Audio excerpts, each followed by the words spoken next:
اب آئیے سمجھیں، قضائے مبرم آپ سمجھ لیے، یہ وہ چیز ہے جس کا فیصلہ اللہ نے اٹل فرما دیا ہے، وہ ٹلنے والا نہیں کسی خاصان بارگاہ کی دعا سے۔ اب قضائے معلق محض، اس کو سمجھیں، یہ کیا تقدیر ہے؟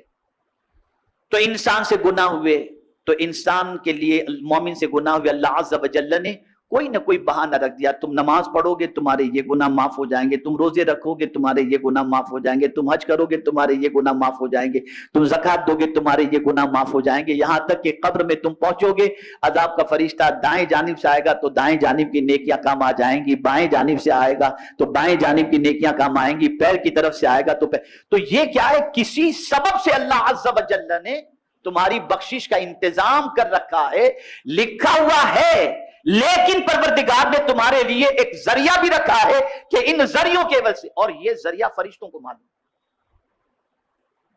یہ ذریعہ فرشتوں کو معلوم ہے کہ پروردگار اس عمل سے اس بندے کے اس گناہ کو معاف فرمائے گا۔ تو یہ ایک قضائے جو ہے وہ محض جو ہے، یہ قضاء، یہ ایک تقدیر ہے۔ اب تیسری قسم آپ سمجھیں، قضاء شبیب مبرم، مبرم تو نہیں ہے لیکن شبیب مبرم، اللہ نے لکھا نہیں ہے، اللہ نے لکھا نہیں ہے لیکن اس کے علم میں یہ بات ہے کہ میرا بندہ یہ کرے گا نا، فرشتوں کو بھی نہیں معلوم اس قضاء کے بارے میں، فرشتوں کو بھی نہیں معلوم اور اللہ نے لکھا بھی نہیں ہے، لیکن میرے پیارے آقا صلی اللہ تعالی علیہ وسلم کے پیارے دیوانوں، اللہ کے علم میں ہے یہ بات کہ میرا بندہ یہ کرے گا نا تو اس کی زندگی بڑھا دوں گا، اس کی روزی بڑھا دوں گا۔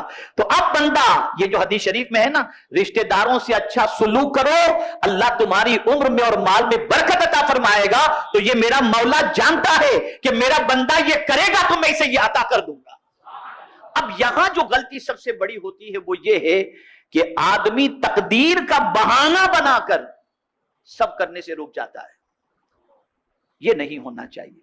اور ایسی دلیل میں آپ کے سامنے لاؤں گا کہ انشاءاللہ العظیم اس دلیل کو سننے کے بعد آپ کا ایمان بھی پختہ ہوگا اور آپ تقدیر کا بہانہ بنانا بھی چھوڑ دیں گے۔ بہت سارے اوراد و وظائف اور اعمال ایسے بتائے گئے جو مختلف پرابلم کے سولوشن ہیں۔ مثال کے طور پر ایک صحابی گرفتار ہوئے، رسول رحمت صلی اللہ تعالی علیہ وسلم کی بارگاہ کے اندر ان کے والد پہنچے اور کہا، یا رسول اللہ صلی اللہ تعالی علیہ وسلم، میرا بیٹا گرفتار ہے اور اس کی ماں اس کی جدائی کے اندر بہت رو رہی ہے، یا رسول اللہ صلی اللہ تعالی علیہ وسلم اس کے سلسلے میں کرم کی نظر فرمائیں اور کچھ بتائیں کہ کیا کرنا چاہیے۔ تو آقا کریم صلی اللہ علیہ وسلم نے فرمایا، اتق اللہ واصبر۔ رسول اعظم صلی اللہ علیہ وسلم نے فرمایا، اللہ تعالیٰ سے ڈرو، صبر کا دامن مضبوطی سے پکڑو۔ اور پھر حضور صلی اللہ علیہ وسلم فرماتے ہیں، میں تجھے اور تیری بیوی کو حکم دیتا ہوں کہ تم کثرت سے لا حول ولا قوت الا باللہ پڑھو۔ ارشاد نبوی سن کر وہ صحابی اپنے گھر لوٹ آئے اور اپنی بیوی کو سارا ماجرا آ کر بتایا۔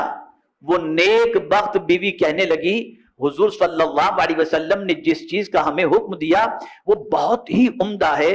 پھر ان دونوں میاں بیوی نے بکثرت ورد شروع کر دیا، چنانچہ اس کی برکت سے دشمن ان کے بیٹے کی طرف سے غافل ہو گئے اور وہ ان کی غفلت سے فائدہ اٹھا کر وہاں سے نکل گئے اور اللہ نے رہائی عطا فرمائی۔ سبب تھا لا حول ولا قوت الا باللہ، اور یہ بہت بڑا عمل ہے۔ خدا کی قسم اس عمل کی برکت میں آپ کو بتاؤں تو آپ کی عقل دنگ رہ جائے گی، کتنا پاورفل ہے یہ عمل، کتنا پاورفل۔ میں ایک حدیث شریف ایک قول آپ کے سامنے پیش کرتا ہوں۔ علامہ پانی پتی اپنی تفسیر مظہری میں اس آیت کے ضمن میں، یعنی وَمَن يَتَّقِ اللَّهَ يَجْعَل لَّهُ مَخْرَجًا وَيَرْزُقْهُ مِنْ حَيْثُ لَا يَحْتَسِبُ وَمَن يَتَوَكَّلْ عَلَى اللَّهِ فَهُوَ حَسْبُهُ إِنَّ اللَّهَ بَالِغُ أَمْرِهِ قَدْ جَعَلَ اللَّهُ لِكُلِّ شَيْءٍ قَدْرًا۔ اس آیت کی تفسیر میں قاضی ثناء اللہ پانی پتی تفسیر مظہری میں اس آیت کے ضمن میں حل مشکلات کے لیے ایک وظیفہ لکھا ہے جو ہدیہ ناظرین ہے۔ حضرت مجدد الف ثانی نے دینی اور دنیاوی منافع کے حصول، دینی اور دنیاوی مشکلات کے حل کے لیے یہ وظیفہ بتایا کہ ہر روز 500 مرتبہ لا حول ولا قوت الا باللہ پڑھے اور اول آخر 100 مرتبہ درود پاک پڑھے، اللہ اس کی ساری پریشانیوں کو دور کرنا ہے۔ اب ہمارے یہاں تعویذات کے لیے اور دیگر چیزوں کے لیے لوگ آتے ہیں تو کہتے ہیں حضرت بس کچھ کر دیجئے، اور ان سے کہو یہ پڑھو، کہاں حضرت یہ بہت مشکل ہے۔ تو آپ سے میں ایک چیز عرض کروں کہ اس طرح سے کام نہ کریں۔ جنت میں جانا ہے تو کوئی پیر صاحب مرے اور آپ جنت میں نہیں جاؤ گے، جنت میں جانا ہو تو آپ کو خود کو مرنا بھی تو پڑے گا نا۔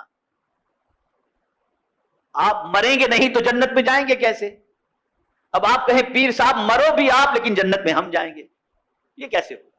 تو یہ اولیاء کرام جو اوراد و وظائف عطا کرتے ہیں، اس سے مصیبتیں ٹلتی ہیں، پریشانیاں ٹلتی۔ اب وہ لوگ جو تقدیر کا رونا رو کر اور تقدیر پر بھروسہ کر کے چپ چاپ بیٹھ جاتے ہیں اور کہتے ہیں اب جو کچھ تقدیر میں لکھا ہے وہ ہو کر کے رہے گا، اس کے لیے ایک حدیث، اور اتنی پیاری حدیث شریف ہے کہ میں یہ سمجھتا ہوں کہ اس حدیث مبارکہ کو ذہن میں رکھ کر خدا کی قسم آقا کا سچا عشق ہوگا نا تو کوئی آدمی کبھی بیکار بیٹھے گا ہی نہیں، وہ متحرک ہو جائے گا، وہ دوڑ دھوپ کرنے والا بن جائے گا، وہ محنت و مشقت کرنے والا بن جائے گا، وہ تقدیر کا بہانہ کرنا چھوڑ دے گا۔ اور وہ حدیث کون سی ہے؟ اللہ اکبر اللہ اکبر۔ میرے آقا صلی اللہ علیہ وسلم فرماتے ہیں الکاسب حبیب اللہ، سرکار صلی اللہ علیہ وسلم فرماتے کسب کرنے والا، کام کرنے والا اللہ کا حبیب ہے، اللہ کو بہت پسند۔ بیکار بندہ اللہ کو پسند نہیں۔ ارے جب بیکار بات کرنے والا اللہ کو پسند نہیں ہے تو بیکار رہنے والا اللہ کو کہاں سے پسند ہوگا؟ اور آج کیا ہے ہماری قوم کا حال دیکھ لیجئے، بس اس پر کچھ کہنے کی ضرورت نہیں۔ اب سنیے، یہ جو حدیث شریف ہے الکاسب حبیب اللہ، اس کے بارے میں حضرت مولانا روم رحمت اللہ تعالی علیہ فرماتے ہیں کہ اگر تو توکل کا دعویٰ کرتا ہے تو کام میں مشغول ہو جا، پہلے تخم ریزی کر پھر اللہ پر بھروسہ کر۔ یعنی تو اگر اللہ پر بھروسہ کرنے کی بات کرتا ہے نا تو پہلے زمین میں بیج بو دے اور پھر تو اللہ پر بھروسہ کر۔ اور آگے ارشاد فرماتے اس حدیث میں جو رمز ہے اس کو سن کہ کسب کرنے والا اللہ کا دوست ہے۔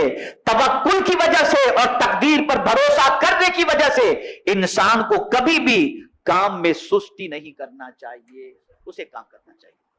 میرے پیارے آقا صلی اللہ علیہ وسلم کے پیارے دیوانوں، بلکہ سلف صالحین تو تاکید کرتے ہوئے فرماتے ہیں کاروبار کرو اور رزق حلال کماؤ، کیونکہ تم ایسے، غور سے سنیے گا، کیونکہ تم ایسے زمانے میں ہو جب کوئی شخص محتاج ہوتا ہے تو سب سے پہلے وہ اپنی متاع دین و ایمان کو بیچنا شروع کر دیتا ہے۔ جہاں آدمی محتاج ہوا کہ پہلے اپنا دین بیچے گا اور اپنا ایمان بیچے گا۔